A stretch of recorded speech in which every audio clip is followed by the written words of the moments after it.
اللہ نور السماوات والارض مثل نوره كمشكاة فيها مصباح المصباح في زجاجة الزجاجة كأنها كوكب دري يوقد. حضرت صدیق اکبر، حضرت عمر، حضرت عثمان، حضرت علی اور دیگر عشرہ مبشرہ، یہ کون لوگ ہیں جن کو حضور علیہ السلام نے جنت کی بشارت دی؟ ابو بکر فی الجنہ، عمر فی الجنہ، عثمان فی الجنہ، کوئی شک رہ جاتا ہے؟ لیکن اس کے باوجود حضرت عمر کہتے ہیں اگر برابر سرابر بھی چھوٹ جاؤں تو پھر بھی اللہ کا شکر ادا کروں گا. حضرت صدیق اکبر کہتے ہیں ایک شاخ پہ چڑیا کو بیٹھا ہوا دیکھا، کہا ہے چڑیا کتنی موج لگی ہے تیری، ایک شاخ سے دوسری شاخ پہ چلی جاتی ہے، دوسری سے تیسری پہ چلی جاتی ہے، اور قیامت کے دن تیرا حساب بھی نہیں ہوگا، پھنسے تو ہم ہیں جن کا حساب ہوگا. حضرت عثمان رضی اللہ تعالیٰ عنہ ایک قبر پہ کھڑے رو رہے ہیں. کسی نے کہا عثمان کیا کر رہے ہو؟ کہا حضور نے فرمایا آخرت کی پہلی منزل قبر ہے، اس لیے مجھے یہاں رونا آ رہا ہے. یہ وہ لوگ ہیں جن کو حضور کی زبان سے جو ہے وہ جنت کی بشارت ملی ہے، اور ہم صرف ایک محفل میلاد میں آ کے، ایک محفل نعت میں آ کے، ایک عرس میں شامل ہو کے، ایک پیر کے ہاتھ میں بیعت کر کے سمجھ جاتے ہیں کہ اب ہم بخشے گئے ہیں، عمل کی ضرورت ہی نہیں ہے. یہ جو بدعملی کی جو تحریک ہے، اس بدعملی کی تحریک کی اصلاح کی ضرورت ہے اور ہمیں عمل کی طرف جانا ہوگا. بلکہ علامہ اقبال نے تو ایک اور بات کہی. اقبال کہتا ہے پیر وہ نہیں ہے کہ جو تمہیں پہلے عمل سے بھی بیزار کر دے، پیر بلکہ حقیقی مرشد وہ ہے جو تمہارے لیے مصیبت بنا دے زندگی. تو نے پوچھی ہے امامت کی حقیقت مجھ سے، حق تجھے میری طرح صاحب اسرار کرے. ہے وہی تیرے زمانے کا امام برحق جو تجھے حاضر و موجود سے بیزار کرے. دے کے احساس زیاں تیرا لہو گرما دے، فقر کی سان چڑھا کے تجھے تلوار کرے. فتنہ ملت بیضا ہے امامت اس کی جو مسلمان کو سلاطین کا پرستار کرے. موت کے آئینے میں دکھلا کے رخ دوست تیرے لیے زندگی اور بھی دشوار کرے. اگر 5 نمازیں پڑھتا تھا اب تہجد پڑھنے کی عادت ہو جائے. تہجد پڑھنے کی عادت تھی ساری رات قیام کی لطف نصیب ہو جائیں. یہ نہیں بے عملی کا درس. آج اس انداز سے لوگوں کی تربیت کی جا رہی ہے.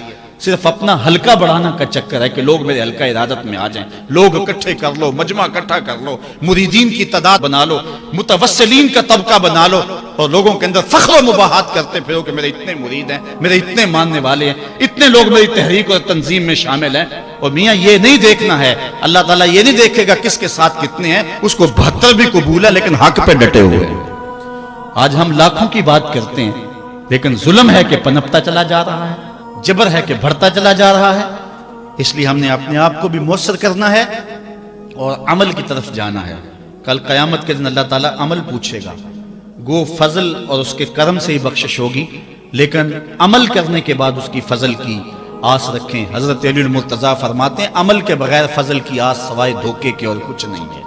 اس لیے آج کل یہ ایک جو رویہ ہے، یہ ایک جو صورتحال پیدا ہو چکی ہے، یہ انتہائی خطرناک ہے، اور اس چیز نے لوگوں کو بہت سارا بے عمل بنا دیا ہوا ہے اور لوگ عمل گریز ہو گئے ہوئے ہیں.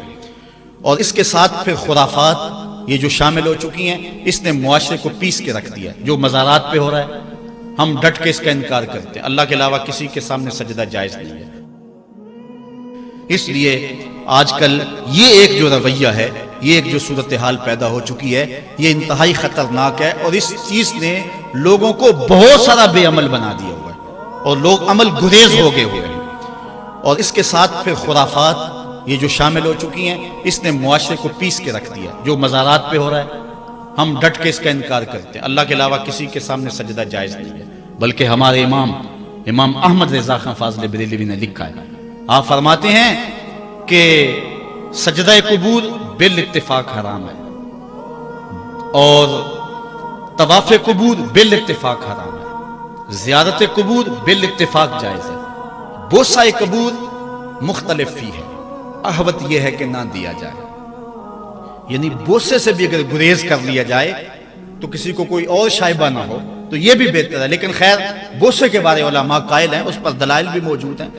لیکن قبروں کے سامنے یوں ہی کھڑے ہو جانا اور کھڑے ہو کر کے یوں سر جھکانا یہ جائز نہیں ہے. علامہ اقبال کہتے ہیں کبھی تم نے دیکھا کوئی کتا بھی کسی کتے کے آگے سر جھکاتا ہو؟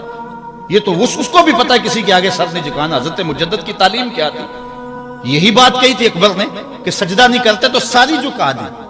آپ نے فرمایا نہیں جھکاؤں گا. پھر اس نے آپ کو دربار میں بلوایا، سازش کی، دروازہ چھوٹا رکھا کہ حضرت مجدد الفسانی جب داخل ہوں گے تو سر جھکا کے تو گزریں گے، تو کہوں گا لو سر جھکا ہی لیا، لیکن جن کے سر کو اللہ بلند کرے کون جھکا سکتا ہے۔ حضرت مجدد جب دروازے پہ پہنچے تو سمجھ گئے کہ یہ میرے لیے ایک جال بنا گیا ہے کہ جھکوں گا تو گزروں گا۔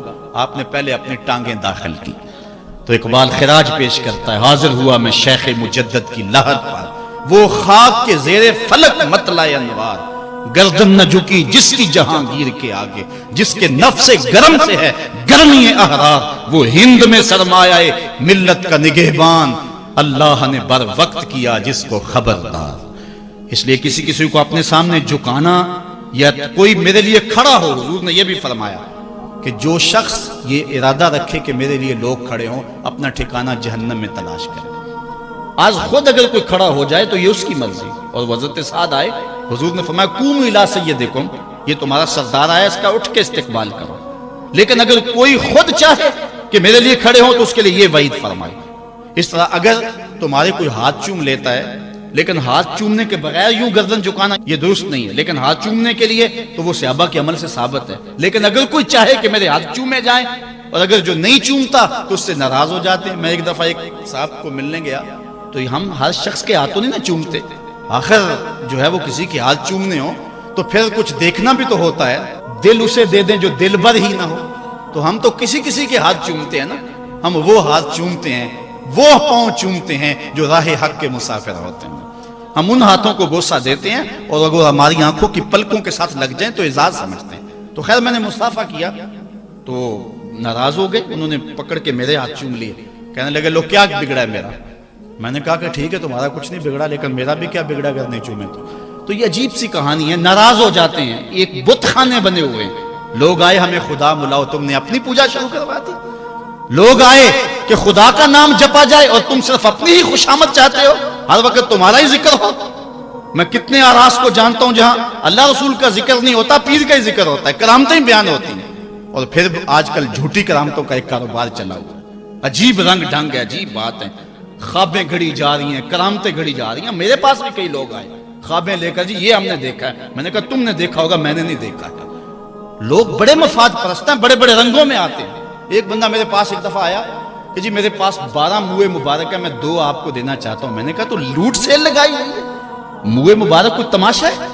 جہاں سے مرضی کو بال اٹھا کے کہہ دیتا ہے یہ حضور کا موئے مبارک ہے، یہ کوئی تماشا ہے؟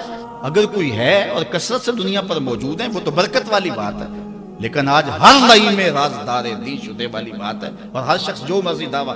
ایک بندے نے ایک دن مجھے رات کو فون کیا، جناب کہاں ہیں؟ میں نے کہا گھر میں ہوں۔ کہنے لگا باہر نکل کے دیکھو۔ میں نے کہا کیا ہے؟ کہا جی آسمان کی طرف دیکھو۔ میں نے کہا ہوا کیا ہے؟ کہنے لگا چاند کے اندر حضور کی تصویر ہے۔ میں نے کہا تو پاگل ہے، لوگوں نے زندگیاں گزار دی اور زیارت نہ ہوئی، اور تو جو ہے لوٹ سے لگا دی ہوئی ہے کہ چاند کے اندر تصویر لگا دی۔ میں نے کہا کمال ہے، کوئی بات کرنے والی ہے تیری؟ ہمارے ہاں ذوف الاعتقادی اتنی پھیل گئی ہے کہ جو بات کرے لوگ پیچھے دوڑ پڑتے ہیں۔ کئی ایسے واقعات ہوئے ہیں، کوئی کہتا ہے میرے گھر میں حضور کے قدم لگے ہیں، کوئی کچھ بول رہا ہے، کوئی کچھ بول رہا ہے۔ یہ لوگ اللہ سے ڈرتے نہیں ہیں، خوف نہیں کرتے۔ جھوٹی خوابیں، جھوٹی کرامتیں اگر سچی ہیں تو میں ان کا انکار نہیں کرتا، لیکن اس وقت معاشرے کے اندر جو کچھ ہو رہا ہے میں اس کی نشاندہی کر رہا ہوں۔ اپنے بھی خفا مجھ سے ہیں، بیگانے بھی ناخوش، میں زہر حلال کو کبھی کہہ نہ سکا کند، بات وہی کہتا ہوں سمجھتا ہوں جسے حق، نئے ابلۂ مسجد ہوں نئے تہذیب کا فرزند۔ میں کہتا ہوں اگر جھوٹوں کے پیچھے چلو گے رسول اللہ ناراض ہو جائیں گے تم سے۔ یہ جرأت کیوں کرتے ہو؟ یہ ہمت کیوں کرتے ہو؟ کیوں جھوٹے دعوے کرتے ہو؟ سچ بولو، تمہارے پیچھے کوئی لگے یا نہ لگے اس کی پرواہ نہیں ہے۔ یا ایھا الذین آمنوا اتقوا اللہ وقولوا قولا سدیدا، اللہ فرماتا ہے ایمان والو سیدھی سیدھی بات کرو، پھر کیا ہوگا؟ یصلح لکم اعمالکم ویغفر لکم ذنوبکم، وہ تمہارے اعمال بھی ٹھیک کر دے گا، تمہارے بخشش بھی فرما دے گا۔ نہ لوگ اکٹھے ہوں، نہ مجمع بنے، نہ حلقہ بنے، یار یہاں تو 72 ہوں تو وہ بھی قبول ہیں۔ یہاں مقدار نہیں دیکھی جاتی، یہاں معیار دیکھا جاتا ہے، سر نہیں گنے جاتے، دل گنے جاتے ہیں۔ یہاں یہ دیکھتے ہیں، مت لوگوں کو جو ہے وہ کھلونے دے کے بہلاؤ اور لوگوں کی عقیدتوں کو لوٹو اور لوگوں کے ساتھ ظلم کرو، زیادتی کرو، اپنی آخرت بھی کالی کرو اور لوگوں کی آخرت بھی کالی کرو۔ آپ دیکھیں دائیں بائیں، اپنی نظر رکھیں، نگہباں بن کے جو اہل چمن کی آبرو لوٹے۔ چمن والو عقیدت چھوڑ دو ایسے نگہباں کی، کوئی حق کا مسافر تلاش کرو۔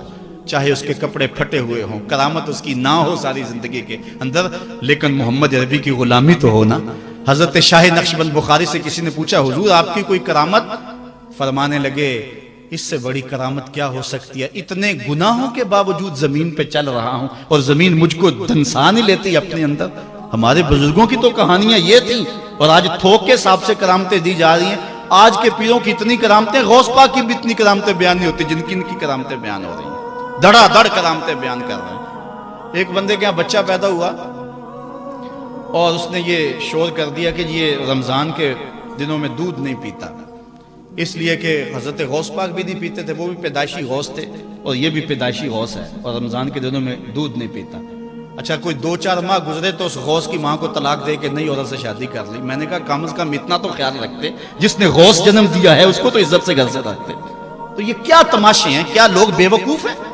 اب لوگ سمجھنے لگے ہیں، لوگ جو ہے وہ ان وجہ سے پھر دور دین سے ہوتے ہیں، نقصان یہ ہوتا ہے۔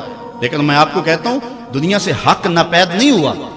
اگر مداری گر موجود ہیں، ڈاکو لٹیرے اور چور موجود ہیں، تو حق کا ڈنڈورا دینے والے بھی اس دھرتی پہ بستے ہیں۔ ہمارا رویہ یہ ہے کہ ہم کسی ایک شخص سے بدزن ہو جاتے ہیں تو پورے طبقے سے بدزن ہو جاتے ہیں۔ کئی بندوں کو میں سنا جو میں دیکھا ہوا ہے پیروں کو، اور تو نے دیکھے ہوئے ہی نہیں ہے، جن کو مل کر زندگی سے عشق ہو جائے وہ لوگ شاید آپ نے دیکھے نہ ہو، مگر ایسے بھی ایسے لوگ بھی ہیں کہ جن کو دیکھ کر کے زندگی گزارنے کا ڈھب آ جاتا ہے، سلیقہ اور طریقہ آ جاتا ہے۔ ان لوگوں کی تلاش کرو۔ اگر ایک دکان سے کپڑا صحیح نہ ملے، سودا صحیح نہ ملے، تو آپ جو ہے کیا کھانا پینا چھوڑ دیتے ہیں؟ آپ کو پتا پورے شہر سے مٹھائی کہاں سے اچھی ملتی ہے، آپ کو پتا پورے شہر سے کپڑا کہاں سے اچھا ملتا ہے، آپ کو پتا پورے شہر میں جو ہے وہ فلاں چیز اچھی کہاں سے ملتی ہے۔ دین بھی ڈھونڈو کہاں سے خالص ملتا ہے اور کہاں سے نہ خالص ملتا ہے، اس کے لیے محنت کرنی پڑے گی۔ جھولی میں یوں نہیں ڈال دیا جائے گا، اس کے لیے تمہیں جانا پڑے گا، کوشش کرنی پڑے گی۔ ہاں ایک سے دھوکہ کھاؤ گے، 2 سے کھاؤ گے، 3 سے کھاؤ گے، لیکن جو تم دھوکہ کھاؤ گے تم تو رب کے نام پہ کھاؤ گے نا۔ حضرت عمر رضی اللہ تعالیٰ عنہ کی عادت تھی، جو غلام لمبی نمازیں پڑھتا اس کو آزاد کر دیتے۔ غلاموں کو سمجھ آ گئی، لمبی نمازیں پڑھنی شروع کر دی، آپ آزاد کر دیتے۔ کسی نے کہا عمر تم تو بھولے آدمی ہو، یہ نمازیں اللہ کے لیے نہیں پڑھتے، یہ آزادی کے لیے پڑھتے ہیں۔ تو حضرت عمر نے کہا یہ مجھے اللہ کے نام پہ دھوکہ دیتے ہیں، میں 100 بار کھانے کے لیے تیار ہوں۔ ایک جگہ سے دھوکہ کھایا، 2 سے کھایا، 3 سے کھایا، 4 سے کھایا، جب تمہاری نیت ٹھیک ہوگی منزل ضرور ملے گی، یہ ہو نہیں سکتا۔ خورش دے بدرا جو کب کو حمام کہ یک روز افتد ہمائے بدام۔ سادی کہتے ہیں چارہ ڈالتا جا، دانہ ڈالتا جا، کبھی تتر آئے گا، کبھی مور آئے گا، کبھی کبوتر آئے گا، پھر ایک دن جس کو تو تلاش کرتا ہے وہ ہما بھی تو آ ہی جائے گا نا۔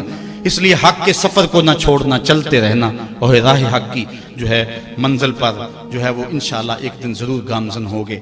بات لمبی ہو